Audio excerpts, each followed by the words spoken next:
Make covered hula hoops.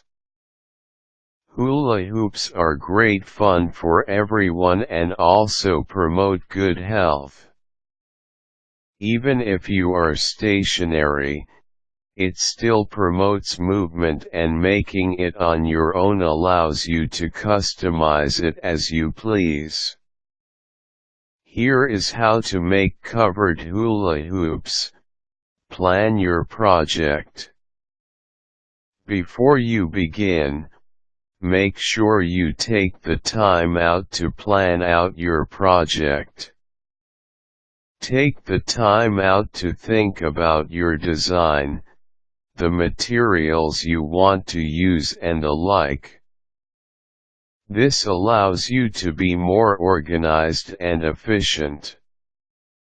It is true that a project like this is not the most complicated endeavor, but good planning and preparation will always be beneficial. Gather all the things you need and set up your work area. Draw up some preliminary designs of what that hula hoop is supposed to look like. Test out different types of materials so that you know which one will be best for the project. Materials needed. For this project, you will need a few items, some more difficult to acquire than others. First, you need your tubing. Get enough 100 psi 3/4 inch tubing, similar to what they use for irrigation, and you will also need pipe coupling and plastic beads.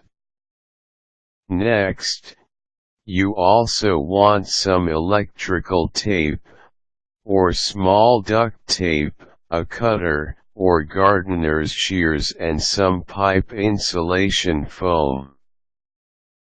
Finally, you need a bucket or large basin of hot water or any regular hair dryer.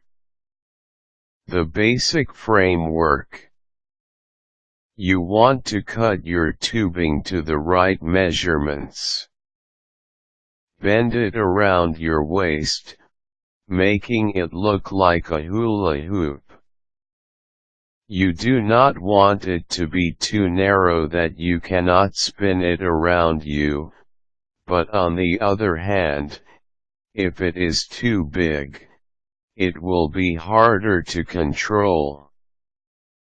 Once you have found the right length, cut the tubing to those specifications. Now, to make it more flexible and easier to manipulate, dip one of the ends in hot water or direct the hairy dryer at it to make it more pliable.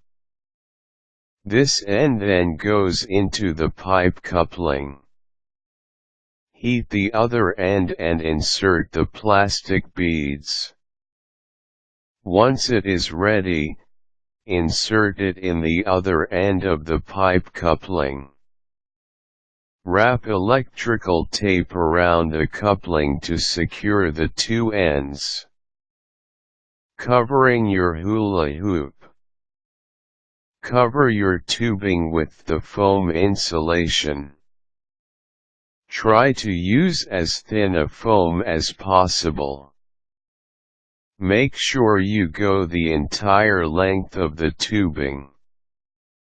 If you need to, secure it with more tape.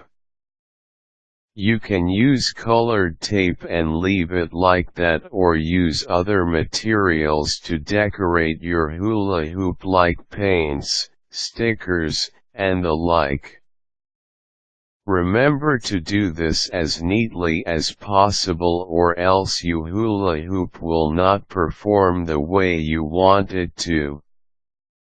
Making a covered hula hoop might seem like a chore, but it is much easier than you think.